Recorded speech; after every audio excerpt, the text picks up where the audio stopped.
ఆధ్యాత్మికత, మీ ప్రశాంత జీవన విధానమే మీకు ఐశ్వర్యం, ఆనందం మీ సొంతం అవుతుందని చెప్పి గమనించాలి.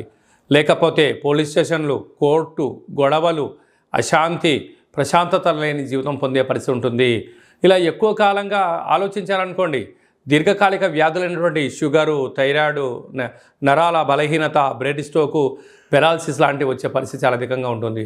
ఇలాంటి కాల సమయంలో మీరు ఎంత బరువు అయితే ఉంటారో అంత బరువు కలిగినటువంటి ఉప్పును తులాభారంగా చేసుకొని నీటితో కరిగించి ఆ ఉప్పుతో మహాదేవుడికి రుద్రాభిషేకం చేసుకున్నట్లయితే ఎవరు మనవారు ఎవరు పరాయివారో మీరు గమనించేస్తూ ప్రలోభాలకు గురి కాకుండా మీ పని మీరు చేస్తూ విజయానికి మీ సొంతం అవుతారని చెప్పి గమనించాలి.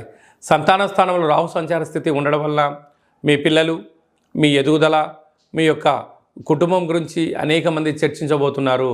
నూతనంగా వివాహం వారికి